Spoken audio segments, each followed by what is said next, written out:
Namaku Rani.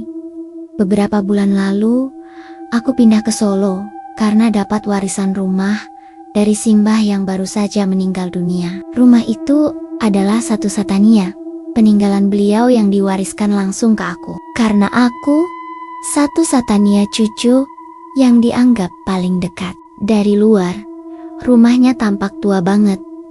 Gaya bangunannya masih khas zaman kolonial Belanda. Tembok-temboknya tebal, jendelanya besar-besar, dan atapnya tinggi menjulang. Letaknya agak tersembunyi, masuk ke dalam gang kecil yang hanya muat satu motor. Tapi suasananya sejuk, karena banyak pohon besar di sekeliling rumah. Udara di sana pun lebih adem dibandingkan dengan jalan utama. Awalnya, aku merasa beruntung. Siapa sih yang gak seneng dapat rumah gede, gak perlu ngontrak atau nyicil? Rumah itu luas banget. Ada 4 kamar tidur, ruang tamu yang lega, ruang tengah, dapur lama dengan tungku batu, dan halaman belakang yang dipenuhi tanaman-tanaman tua. Semua masih terlihat kokoh, cuma berdebu dan agak gelap karena sudah lama kosong. Tapi entah kenapa, sejak pertama kali aku menginjakkan kaki ke dalam rumah itu, ada perasaan yang gak enak. Aku ngerasa kayak diawasi, padahal aku datang sendirian. Setiap aku jalan, melewati lorong atau ruang tengah, rasanya ada yang ngikutin dari belakang. Meski saat aku menoleh, nggak ada siapa-siapa. Mungkin cuma perasaan, pikirku waktu itu. Namanya juga rumah kosong bertahun-tahun, wajar kalau hawanya beda. Yang paling bikin aku nggak nyaman itu lemari besar tua yang ada di ruang tengah. Ukurannya hampir 1,5 meter lebar dan tinggi, menjulang hampir sampai langit-langit. Warnanya hitam legam, catnya udah mengelupas di banyak bagian, dan permukaannya penuh ukiran-ukiran aneh. Sekilas sih kayak motif bunga dan daun, tapi kalau dilihat lebih detail, ukirannya itu menyerupai wajah-wajah manusia yang meringis, kayak lagi kesakitan atau ketakutan. Lemari itu digembok pakai kunci besi tua yang udah karatan aku sempot koba. Buka, iseng aja, tapi kuncinya gak bisa diputar sama sekali. Aku pikir, nanti aja deh, kalau udah bawa peralatan, mungkin bisa dipaksa buka. Tapi anehnya, waktu aku pegang gagang lemarinya, rasanya dingin banget. Padahal, siang itu, matahari lagi terik-teriknya. Besok paginya, aku sempat ngobrol sama tetangga depan rumah, Bu Sarti. Beliau orangnya ramah, udah tinggal di situ sejak lama. Waktu aku cerita soal lemari itu, wajah beliau langsung berubah. Dari yang awalnya senyum, jadi serius, bahkan cemas. "Endok, kalau bisa, jangan pernah buka lemari itu ya. Itu peninggalan zaman dulu. Sudah banyak kejadian aneh gara-gara lemari itu," katanya pelan. Aku cuma bisa senyum tipis dan angguk-angguk. Tapi dalam hati, aku mikir, emangnya sehoror itu ya? Cuma lemari tua doang, masa bisa bikin masalah? Hari itu aku habiskan waktu buat bersih-bersih. Mulai dari nyapu debu inggepul lanti, sampai ngeluarin barang-barang lama dari gudang belakang. Banyak banget barang antik dan buku-buku berbahasa Belanda. Tapi tetap aja, pikiranku balik lagi ke lemari hitam itu. Rasa penasaranku makin besar. Malamnya, semuanya berubah. Waktu aku udah mau tidur, sekitar jam 11 malam, aku mulai dengar suara aneh. Kayak suara ketukan pelan. Tok, tok, tok. Terus berhenti, lalu bunyi lagi. Tok, tok.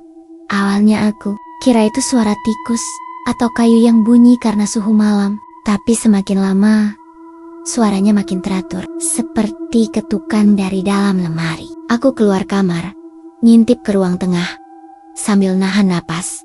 Gelap, hening banget, tapi ketukan itu masih terdengar jelas. Sumbernya dari lemari hitam itu.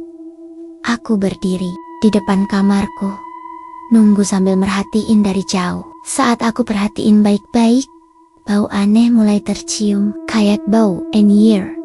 Bau darah yang udah lama banget. Bau itu makin tajam, bikin perutku mual. Padahal jendela dan pintu semua udah kututup sejak sore. Aku coba cuekin dan balik ke tempat tidur. Selimutan, nutup kepala. Tapi tetap nggak bisa tidur. Bulu kuduku berdiri terus. Udara di kamar juga terasa dingin banget. Padahal aku nggak nyalain kipas. Dan tiba-tiba, suara ketukannya berubah. Lebih cepat, lebih keras. Tok tok tok tok tok. Aku nekat keluar lagi. Kali ini lebih dekat. Dari jarak 2 meter, aku bisa lihat lemari itu pelan-pelan bergerak. Bukan pintunya yang kebuka, tapi seluruh badan lemarinya bergetar. Seperti ada yang nyoba keluar dari dalam. Deg-deganku nggak karuan. Aku mundur perlahan, terus langsung masuk kamar dan kunci pintu. Aku duduk di pojokan, sambil baca doa terus-terusan. Suara ketukan itu terus terdengar, sampai hampir jam 3 pagi. Baru setelah itu, semuanya hening. Tapi heningnya bukan bikin tenang, malah bikin makin takut. Besok paginya, aku langsung ke rumah Bu Sarti, buat cerita. Tapi sebelum aku ngomong apa-apa, beliau langsung bilang, "Kamu pasti dengar suaranya." "Ya," aku bengong.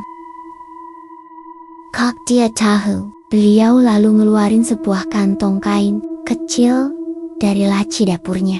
Isinya seperti garam, bunga kering, dan beberapa rambut panjang. Itu penangkal. Taruh di depan lemari. Tapi ingat, jangan pernah kamu buka. Karena yang dikurung di dalam itu bukan cuma sekadar kenangan. Aku pulang ke rumah dengan tangan gemetar. Lemari itu tetap ada di tempatnya. Diam. Tapi aku tahu, malam nanti, dia bakal kembali mengetuk. Dan entah sampai kapan, aku bisa bertahan tinggal di rumah ini. Sejak malam itu, aku udah gak bisa tidur tenang. Setiap malam selalu ada suara ketukan dari lemari tua itu. Kadang pelan, kadang keras. Tapi anehnya, suara itu cuma terdengar waktu aku sendiri di rumah. Pas ada orang lain, rumah ini mendadak senyap. Seolah-olah lemari itu tahu kapan harus menyembunyikan dirinya. Aku jadi makin parno. Setiap lewat ruang tengah, aku selalu mempercepat langkah. Tapi tetap aja, mataku secara nggak sadar suka melirik ke lemari itu. Kayak ada daya tarik yang aneh, kayak ada yang ngajak aku buat buka. Meskipun aku tahu, itu ide paling bodoh sedunia. Tapi rasa penasaranku, makin lama makin susah ditahan. Apalagi sejak kejadian semalam, waktu aku masukin kantong penangkal dari Bu Sarti ke depan lemari, awalnya hening. Tapi beberapa jam kemudian, kantong itu hilang. Beneran hilang, nggak ada sisa, nggak ada bekas, seolah-olah ditelan. Aku nggak langsung cerita ke Bu Sarti karena takut dibilang nekat atau keras kepala. Tapi akhirnya aku mutusin buat nelpon temanku dari Jakarta. Namanya Andra, kami udah temenan dari kuliah. Dan dia itu tipe orang yang logis banget. Dia nggak percaya hal mistis, menurut dia semua pasti ada penjelasan ilmiahnya. Don, karena aku udah terlalu capek begadang karena gangguan suara. Aku pikir mungkin dia bisa bantu nyari solusi. Beberapa hari kemudian, Andra datang. Dia bawa tas besar.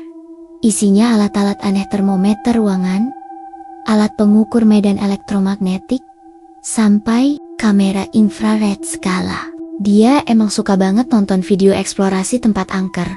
Tapi masih gak percaya sama yang namanya hantu. Begitu masuk ke rumah, dia langsung bilang, "Gila Rin, ini rumah klasik banget. Tapi emang auranya kayak berat ya?" Aku senyum, kecut. Tuh lihat lemari di ruang tengah. Itu biangnya. Andra ngeliat lemarinya. Dia malah ketawa. Cuma lemari tua gini doang. Keren malah, nanti gue fotoin. Bisa jadi properti film horor. Tapi pas dia pegang gagang lemarinya, ekspresinya berubah. Loh, dingin banget ini, kayak habis dimasukin kulkas. Aku angguk, padahal ini Solo. Panasnya bisa gila-gilaan. Andra mulai masang alat-alatnya. Dia naruh kamera di sudut ruangan, yang menghadap langsung ke lemari. Pas dia nyalain alat pengukur medan elektromagnetik, jarumnya langsung naik tinggi, terus turun lagi dengan cepat. Wah, aneh sih ini, gumamnya. Biasanya ini cuma naik kalau ada sumber listrik kuat. Tapi di sini nggak ada kabel apapun. Malamnya, Andra mutusin buat nginep. Dia tidur di ruang tamu. Katanya, biar bisa ngawasin lemari. Langsung, aku sendiri udah keburu takut. Jadi tetap di kamar dan berusaha tidur meskipun gak bisa tenang. Sekitar jam 2 pagi, aku kebangun karena dengar suara langkah kaki. Pelan, tapi jelas, dari arah ruang tengah. Aku nekat keluar kamar. Kukincet dari balik tembok, dan kulihat Andra berdiri di depan lemari. Bengong. Andra, bisikku pelan. Dia gak nyaut, matanya fokus ke lemari yang terbuka sedikit. Ya, lemari itu kebuka, padahal sebelumnya terkunci rapat, dan dari celah sempitnya, aku bisa lihat sesuatu, bukan benda, tapi sepasang mata. Mata besar, hitam, kosong, dan mengerikan, menatap langsung ke arah Andra. Aku langsung teriak, "Tutup! Tutup lemarinya!" Andra tersentak, seolah-olah baru sadar. Dia langsung dorong pintunya dengan keras, dan nutup lagi. Tapi saat itu juga, lampu di ruang tengah mati. Suasana jadi gelap total. Aku langsung lari ke arah Andra sambil nyari senter dari HP. Begitu nyala, wajah Andra pucat banget, nafasnya ngos-ngosan. Ada yang lihat gue dari dalam, bisiknya. Aku ajak dia masuk ke kamarku. Dan malam itu, kami gak bisa tidur sama sekali. Suara ketukan kembali terdengar, tapi kali ini bukan dari dalam lemari, tapi dari dinding-dinding rumah. Kayak sesuatu yang berusaha masuk atau keluar. Besok paginya, Andra maksa buat pulang. Wajahnya kelihatan masih trauma. Dia cuma bilang satu hal sebelum pergi, Rin. Apapun yang ada di dalam lemari itu, bukan buat manusia. Jangan pernah buka lagi. Serius, aku cuma bisa ngangguk. Tapi beberapa jam setelah Andra pulang, aku dapat telepon dari temannya di Jakarta. Andra nggak pernah nyampe ke rumah. Mobilnya ditemukan di pinggiran hutan, kosong. HP-nya mati, dan sampai sekarang masih belum ditemukan. Badanku gemeteran pas dengar kabar itu. Aku langsung ke rumah Bu Sarti, dan beliau cuma bisa geling-geling sambil mengusap air mata. Katanya, udah terlalu banyak yang coba ngusik lemari itu, tapi semuanya berakhir hilang. Atau lebih parah lagi, aku pulang ke rumah dengan tubuh lemas. Lemari itu masih berdiri di tempatnya, tenang, diam, seolah gak pernah melakukan apapun. Tapi aku tahu, di dalam sana ada sesuatu. Sesuatu yang bukan cuma hantu biasa. Dan malam ini, aku harus kembali tidur di rumah ini, sendirian. Aku gak tahu harus mulai dari mana buat nyeritain malam terakhir yang aku alami di rumah itu. Tapi satu hal yang pasti, apa yang selama ini dikira cuma suara-suara aneh atau ketukan dari lemari tua, ternyata lebih dari itu. Dan setelah Andra hilang tanpa jejak, aku sadar, aku gak bisa terus tinggal di rumah ini. Tapi yang aneh, pas aku mulai niat buat pindah, badan rasanya berat banget. Bukan cuma lelah secara fisik, tapi juga kayak ada yang nahan. Setiap aku ngemas barang, pasti ada aja gangguan. Lampu mati sendiri, pintu kamar ketutup tiba-tiba, suara-suara berbisik dari arah lemari. Semakin aku berusaha ninggalin rumah itu, semakin keras gangguannya. Sampai suatu malam, aku mimpi buruk. Tapi rasanya bukan mimpi biasa. Dalam mimpi itu, aku berdiri di depan lemari. Ruangan gelap, cuma cahaya remang dari lilin. Suara tangisan pelan terdengar dari dalam lemari. Tangisan perempuan. Lama-lama berubah jadi jeritan. Jeritan yang menggema sampai telingaku sakit. Aku mau lari, tapi kaki gak bisa digerakkan. Tiba-tiba, pintu lemari terbuka lebar, dan dari dalamnya keluar perempuan dengan rambut panjang menutupi wajah. Bajunya compang-camping, tubuhnya kurus, dan kulitnya seperti abu. Di tangannya ada boneka rusak. Dia berjalan mendekatiku sambil menggumam sesuatu yang gak aku mengerti. Waktu dia udah hampir menyentuh aku, dia tiba-tiba berhenti. Dia angkat wajahnya, dan wajah itu bukan wajah orang. Matanya bolong, mulutnya sobek sampai ke pipi, dan dari mulutnya keluar suara parau yang cuma bilang satu kalimat. Kamu udah bukain, sekarang kamu harus gantiin. Aku kebangun dengan napas enggos-enggosen dan baju basah kuyup karena keringat. Tapi yang bikin aku makin ngeri, waktu aku lihat ke arah pintu kamarku, pintu itu terbuka. Padahal aku yakin banget udah ngunci. Aku langsung nyalain lampu dan keluar kamar. Lemari di ruang tengah itu terbuka sedikit, seperti biasa. Tapi kali ini ada boneka tua jatuh di lantai tepat di depan lemari. Aku gak pernah punya boneka kayak gitu. Kainnya sobek, matanya tinggal satu, dan penuh debu. Aku langsung lari ke rumah Bu Sarti. Subuh-subuh, dengan napas yang masih berantakan, aku cerita semuanya. Bu Sarti kelihatan pucat dan ketakutan. Tapi dia bilang, "Endok, mungkin ini waktunya kamu tahu yang sebenarnya." Beliau lalu ngajak aku ke rumah belakang, ke gudang tua tempat dia nyimpen barang-barang dari masa lalu. Di sana, dia ngeluarin sebuah buku tua dengan sampul kulit. Di dalamnya ada tulisan, tangan, dan patenggen-potenggen foto kuno. Salah satu fotonya bikin aku merinding. Di situ ada seorang perempuan muda. Wajahnya mirip banget dengan sosok yang muncul di mimpi tadi malam. Dan di bawah foto itu tertulis, Rukmini, saudara pemilik rumah. 1932. Menurut cerita Bu Sarti, dulunya rumah itu ditempati oleh keluarga terpandang di zaman Belanda. Tapi salah satu anak perempuannya, Rukmini, mengalami gangguan jiwa setelah mengikuti semacam ritual pemanggilan roh yang salah. Kata orang-orang, dia kerasukan dan sering bicara sendiri, tertawa di malam hari, bahkan nyerang pelayan rumah. Karena malu dan takut aib menyebar, keluarga itu akhirnya mengurung Rukmini hidup-hidup di dalam lemari. Iya, di dalam lemari itu. Lemari yang sekarang ada di ruang tengah rumahku. Selama bertahun-tahun, tak ada yang tahu kabarnya. Sampai akhirnya, rumah itu diwariskan turun-temurun. Dan lemari itu gak pernah dibuka lagi. Tapi arwah Rukmini masih tertinggal di sana, menunggu seseorang membebaskannya atau menggantikannya. Aku gak tahu kenapa aku jadi pewaris rumah itu. Tapi, sepertinya aku dipali atau dijebak. Bu Sarti akhirnya bantu aku menyiapkan ritual pengusiran, atau lebih tepatnya, penyegelan ulang. Tapi dia bilang, ini cuma bertahan sementara. Kalau udah terlanjur bangun, arwah sekuat itu nggak bisa diusir semudah itu, hanya bisa dikunci kembali. Kami siapkan bunga 7 rupa, air bunga, garam, dan kain kafan lama yang katanya peninggalan.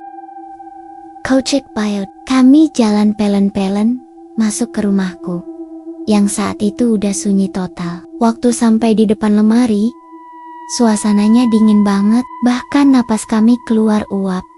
Bu Sarti mulai membacakan doa-doa dalam bahasa Jawa halus yang aku nggak ngerti artinya. Tapi waktu dia menaburkan bunga dan garam di sekeliling lemari, pintu lemari tiba-tiba terbuka sendiri. Dan keluar angin kencang dari dalamnya. Angin dingin yang bikin lampu padam dan lilin padam seketika. Aku panik. Tapi Bu Sarti tetap berdiri dan terus membaca doa sambil mengguncang lonceng kecil. Dari dalam lemari, muncul bayangan hitam tinggi dengan mata merah menyala. Dia nggak bicara, tapi matanya seperti menuduh, seolah berkata, "Kamu yang bukain, kamu juga yang harus nerima. Akibatnya, aku hampir pingsan. Tapi saat itu juga, Bu Sarti lemparkan kain kafan ke arah lemari dan menutup pintunya dengan keras. Gedoranya keras banget dari dalam. Tapi akhirnya, setelah semua doa selesai dan lantai disiram air bunga, semuanya mendadak hening. Kami duduk lemas di lantai. Bu Sarti bilang, dia belum pergi, tapi untuk sekarang, dia terkunci lagi. Hari itu juga, aku kemasi barang-barang dan pindah. Rumah itu sekarang kosong. Lemarinya tetap di situ, berdiri angkuh di ruang tengah. Tapi tiap malam Jumat Kliwon, orang-orang sekitar masih dengar suara ketukan dari dalam rumah. Dan satu pesan terakhir dari Bu Sarti yang masih terngiang sampai sekarang. Endok, kalau nanti ada yang beli rumah itu, jangan pernah izinkan mereka buka lemarinya. Karena sekali dibuka, gak ada yang bisa menutupnya lagi.